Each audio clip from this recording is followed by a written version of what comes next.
Have you ever had one of those days where you had planned to do something that would take a little bit of time, but just things came up and up and up again that just took you longer than you thought, and each one kind of just took a whole lot of time, and before you knew it, the entire day was gone, you probably couldn't do something anymore?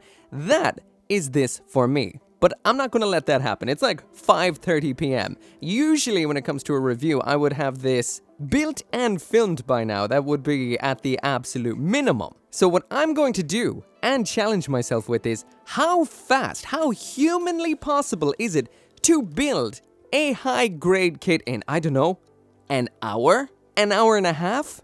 Well, I'm about to find out. Featuring this right here, the high-grade DJ. So yeah, this right here is the high-grade DJ. I grabbed this off of Bai, so if you do want one of your own, you can check out Bai. They've got pretty much everything. I've become completely addicted to Zeta Gundam suits, so that's why I want this one right here. This is piloted by the iconic and unforgettable Amuro Ray, and yeah, let's see how quick I can build this. This might get a little bit ugly. Alright, so I've never actually done a video like this from one single perspective. Actually, there'll be a second perspective from my phone now in a second, but I'm just using this right now to show you that I am about to start that timer right there. The minute I crack this box, timer starts. Actually, I'll just start the timer now. There we go, timer beginneth. Let's see how fast I can blast this fucker out. Alright, here we go. Open it up and I guess when it comes to high-grade kits, there's going to be like a different amount of time it will take per kit. They're not all the same by any means. This is a 2018 high-grade, so it may be about the end of the last era of high-grades, which would have been the ones that had the Polycaps in their build. Let's see, yeah, I see the Polycaps in there. So it is that kind of classic style. I actually feel they might take a little bit longer than some of the newer style kits. I know the Witch from Mercury kits are very, very nice, fast, quick builds. Anyway, there is that. And let's get these things out of the bags. Bandai already screwed me over with one of these bags that doesn't open by pulling it open. Now I need more tools than I had on my... Alright. Got a knife. So I've cut out all the parts for the legs. Let's see. I'm currently at 10 minutes. Jesus Christ. It's going to take...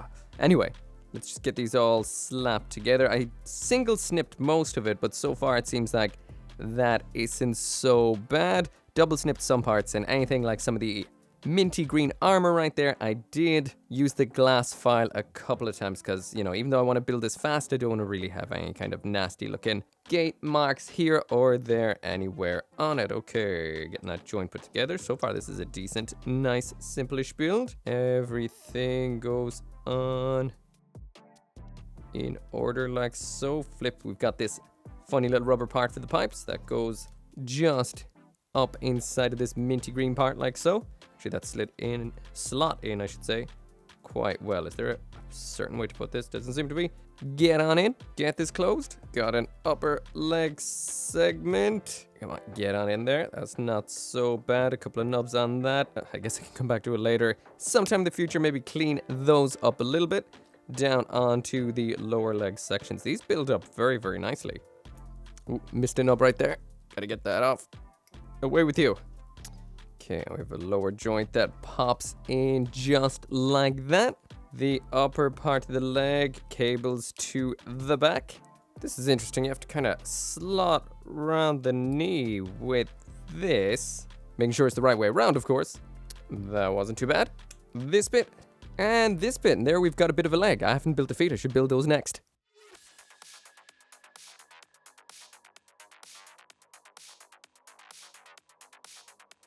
Alright, so that is 2 legs and 2 feet done, and I'm 26 or so minutes into it. So my dreams of getting this done in an hour are well and truly smashed. Even though the legs do take the longest out of most things in a kit, I always find it's one of the longest aspects of a build because they just kind of take so long to put together.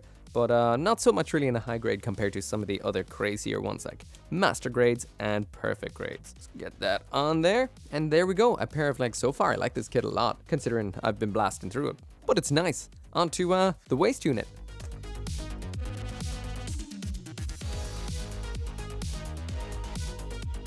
Alright, so now onto the waist unit. As you can see, to kind of save time when I'm doing builds kind of quickly, I do actually just go runner by runner as opposed to manual panel by manual panel. Because if you go manual panel by manual panel. I can't even talk, going so fast. Not really, actually talking makes me go less fast. But if I go panel by panel and follow the manual, that kind of rhymed, then it will actually be slowing me down a little bit instead of, you know, just taking all the bits off runner. Basically, I'm trying to minimize the amount of time spent going from runner to runner. Actually, I'm going to stop talking because that's slowing me down. Okay, so there is the waist unit done, and I'm at 35 minutes, so not too bad in the waist unit right there. Again, the legs always do take the longest out of everything. Make sure that's the right way around. There we go. DJ pants complete. Alright, 42 minutes in. Here's all the parts of the torso. Camera 2 just outright died on me. It could not handle the pressure of the hyper build. So we're going to be sticking with this one until that charges up a little bit. So here we go. Triggered by a nub. I'm actually really impressed by the shoulders on this kit. So this is like a half and half build. It's not a full polycap build. These are nice plastic, well-designed shoulders right here. They look just like this. There's 2 joints to them and a nice little bit of a circle part that pops on just like so. If that wasn't beautiful enough, we've got this upper section they slot into, which is very impressive for a high grades upper body. A polycap little segment for the torso there. Front part builds on just over it, simple.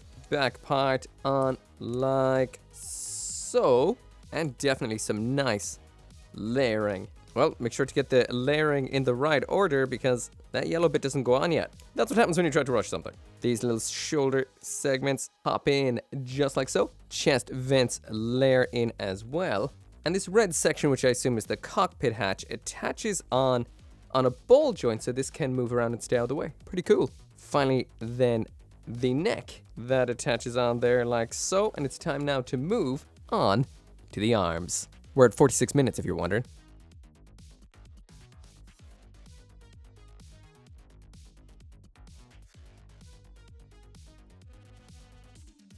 Alright, so I just built pretty much, or should I say cut out all the parts for the arms. Now it's arm time assembly. I am very impressed by this so far and very not impressed by the fact that I forgot to cut out some of the shoulder up here. But yeah, I'm super impressed by this kit so far. It's very, very, very nice. Bandai definitely put a lot into these kind of more recent Zeta kits. I don't know how I missed this one in 2018. Maybe I wasn't really all that into high grades at the time. But yeah, this is nice. It's a real kind of transition feeling high grade kit that's somewhere between the way they were, well, with the polycaps and the kind of classic way high grades were in the 2010s-ish to what we're seeing right now. There's not a whole lot of polycaps in here. Not a crazy amount. Alright, so I'm at 1 hour and 3 minutes and I'm moving into the arms. Just jumping back to that topic I was just talking about, and that is, of course, this kit kind of having a little less polycaps than usual. Actually, the only ones it seems to really be missing is the shoulders. The rest it seems to be using. But on the topic of which is better, polycaps versus, well, plastic parts, neither, really seems to be better, really.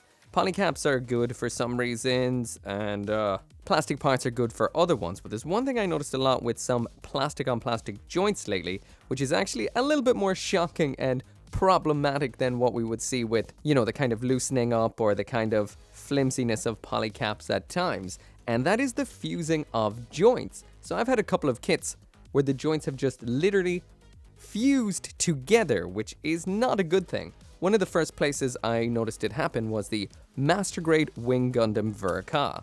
Now, when you buy a Master Grade Verka, the last thing you really want, or well, with any kit, to happen is a joint fuse. So what fused on me in that kit was the wrist joints. So they just kind of fused in position inside of the wrist, and yeah, any kind of twisting or whatever just damaged the wrist and the hand fell off permanently. So yeah, there is some down points to plastic on plastic as well. Arms are on. Last up is the head. Wait, there's a backpack too.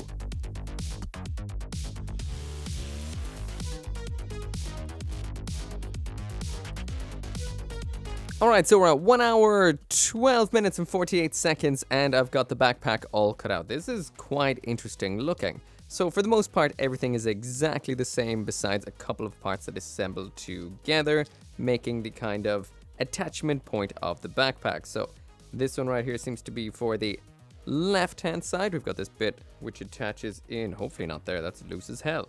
Ah, there we go. Then this just pops in like so. That's quite nice. This bit then sandwiching on. One of these thrusters blasts in there like that. And this is one of the more interesting aspects. So these are just flat pieces that I assume are just going to hold on via some kind of pressure inside of this right here. Oh, that actually feels better than I expected it would. That is nice. Molding parts to just fit flush like this cannot be a simple task. Anyway, that then just attaches on in like this, and the same thing happens for the other side.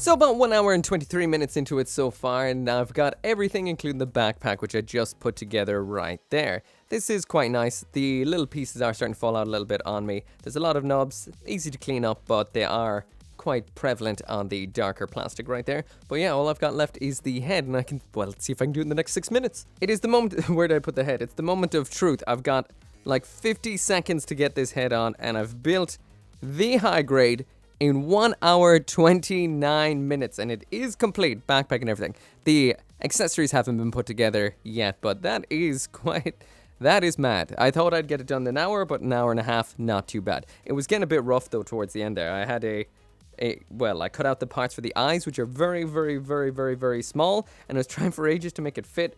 But until I realized I was holding a knob. I was trying to stick a knob into its head. That's how rough it was getting towards the end. I wasn't cleaning stuff up, and some of the parts are small, especially in the head. Well, the eye section is. There we go. 1 hour, 29 minutes. Not too bad. So now jumping into the aesthetics as usual, and I will mention this is going to be a little bit of an abridged review compared to usual because of time restraints, and I want that backlog as emptied as possible by the end of the year. But yeah, when it does come to Zeta Gundam, the mobile suit designs are absolutely phenomenal. One of my least favorite, or should I say the thing that saddened me the most, was the model kits never truly did capture that awesome 80s flair. But that definitely did change with these newer kits that came out from the mid-2010s. This one's from 2018, and it is ridiculously impressive. This right here is the second one of these I've taken a look at very recently. The other one would be this right here, the Hyakushiki, and I do think I took a look at a Zeta as well as a Mark II recently enough. And it must be recently enough because they are in this office right here, so it means it was within the last 2 years at least, and I do feel it may have been sometime this year because that is when I did finally watch all of Gundam Zeta. If you haven't, I highly recommend that you do. To me, still the best Gundam show I've seen. This right here is what this kit does look like out of box, so it will look a lot better if you do panel line a lot of the details, but I will mention it does seem like Bandai didn't go too crazy with the details on this kit. They definitely kept it very anime accurate, and the only kind of little aspects that are detailed on this are meant to be. Nothing more has really been added to it. However, they have definitely engineered the articulation to be quite nice. There's a lot of dividing of parts in the front skirting armor right here, so it's not just one big diaper, but I'll see how that works out later on. And I am incredibly impressed by the use of rubber parts in this kit. For example, these pipes going across the knee, these do not interfere with the bend of the knee at all, but they still look very, very nice. These also run up the rear of the head as well. Color separation is very nice too. We've got a lot of red parts dotted around the kit as well as yellow. And as far as I can tell, it is pretty much 95% color accurate, if not the full 100.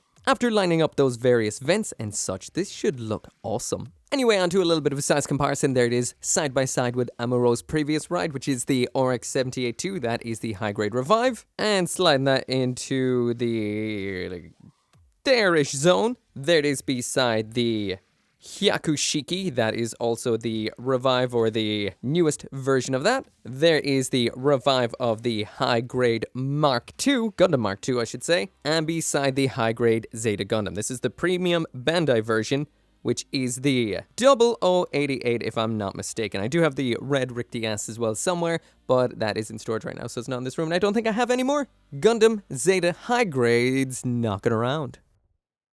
So jump now into the accessories, and here's absolutely everything that comes with the high-grade DJ. The build-up coffee cups, that is not included. That does come in the box. But yeah, what we get in here, two of these are very familiar to something we saw very recently, being the beam rifle and the clay bazooka. What is a little unfamiliar in here is this double-ended beam thingamajigger, and we do have two alternate hands inside this box, which is always a nice and great to see.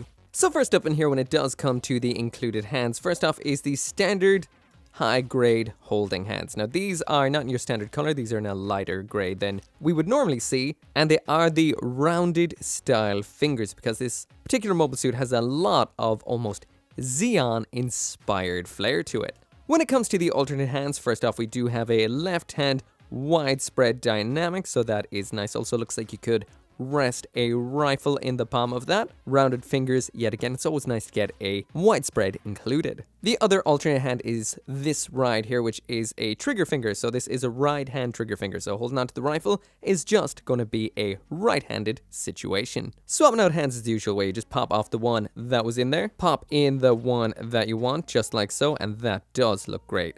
The shades of color in this kit are phenomenal. When it comes to the weapons in here, for the melee, we've got the Beam Naginata, and it's exactly like, well, what it says. It's Beam Naginata. So when it does come to attaching this into the hand, I was kind of a little bit hopeful and hoping that I could just pop the top off it and slide it on in, that it wouldn't require the whole hand disassembly, but it does actually require the whole hand disassembly. I'm just going to throw this into a super basic quick pose. Actually, in the manual, they have it attached into the other arm for whatever particular reason, but I'm just going to go with the right arm because we've got that nice widespread one back there to kind of get it into a pose. The skirtings definitely have a bit of movement to them, but not an incredible amount. Oh, they don't really get in the way too much though. This does look incredibly nice. Anyway, that's that weapon. When it is not in use, just take it out of the hand, then pop off both of these beams just like so till we're down to this banana looking bit, and then you can just pop that into the back just like that right there. That holds on very nice indeed. Alright, time to get it airborne. I'm going to be using the simple stand as I normally do. I assume this has the usual old hole in there. Yes, it most certainly does. Jam that up inside of it just like so. Easy. Simple. The butt flap doesn't actually really get in the way of that stand, which makes me very happy. So jump now into the other weapons, and these I'm not going to spend too much time on because this is exactly the same rifle we got with the Hyakushiki, including the fact that this little pipey section is not the right color. Just like with the Hyakushiki, that is meant to be in yellow, easy to paint. And again, this is exactly the same, so I guess standard issue, our Gamma weapon. So in here for this, we do have a trigger finger hand. Again, this is a premium one that actually has gray palm in the back of it, again giving the priority treatment to the Zeta kits. This also holds on. Sometimes these hands will just fall off when you're trying to pop it together, but not this one. This one works out perfect. Getting it into a little bit of a pose in real time because I mightn't get too much time to spend on the posability. This is a little bit limited, especially around the waist, but this being on a ball joint means that it does allow it to kind of stay out of the way. I'm not sure if that makes any sense for the mecha involved, but you can actually move it entirely to get more out of it. Honestly, I prefer nonsensical things happening so you can kind of exaggerate the articulation than them kind of blocking it and getting in the way. It's your own personal choice then if you keep it realistic or a little bit over the top. These rifles must be 100% disposable because when they are not in use, there is nowhere to actually stick them. They're just, well, there's no storage point. There's not really much to do. And I'm not going to actually attach on the clay bazooka on this particular kit. Again, this is exactly 100% the same as what we saw on the Zeta, including the storage using this section. When you're storing this, you just pop this little handle up, and then using that funny little storage bit, it can actually attach onto either or sides one of these things, albeit not very securely. That's actually just kind of chilling out on there. It's not really hooked on, but there is another option. That is by slapping this little adapter onto this just like so. That then attaches onto a little hook section right up there. So you don't actually do it all in one go. So a hook section goes on first, just pops on to that nice and securely, just like so. And then you just pop this up and on to the shoulder like that. And that right there is what it looks like attached up onto the shoulder, and it doesn't really get in the way either. It's still not 100% secure, but it's a pretty cool attachment. So finally onto the articulation, and the only thing I'll have time for doing today is the usual test pose. Now as for being solid, this isn't too bad. If you grab by the leg, you'll get a little bit of droop or something, kind of in a semi-old schooly kind of way, as semi-old school as 2018 is, but overall it is incredibly solid. What I'm most impressed by articulation-wise are these shoulders. They actually can pull out just like so, and give it a ridiculous amount of articulation. Can I actually get more out? Yes, you can. These are insanely nicely designed. I don't know if I've ever seen shoulders quite this fancy on a high grade. Anyway, test pose. And what can I say? I am extremely impressed by this. This is not what I expected from a design like this. Usually these more roundy, Xeon inspired, I know it's not Xeon, but it's very Gelgoogy inspired designs are rigid as hell. Even the high-grade Rick Diaz is ridiculously not able to do a whole lot. This, on the other hand, got that premium treatment.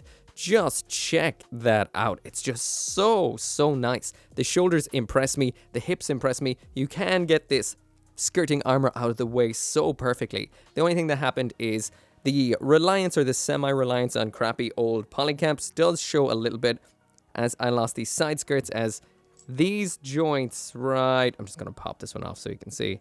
These joints were never, ever any good. Those ones, they're kind of like a little peg on a hinge kind of thing. They've always just dropped everything that's attached to them. They're just such a shallow attachment.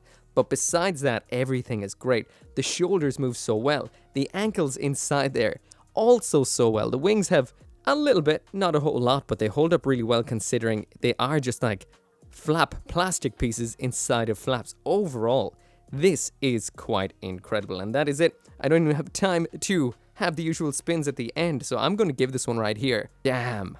How can I say? It's difficult to say. Because of its age, screw it, platinum. Also, these little guys can pop out if you don't finesse them just the right way, but incredible. I just didn't expect it to be so good. Anyway, as always, I'll be back again for another review tomorrow, so I'll see you then.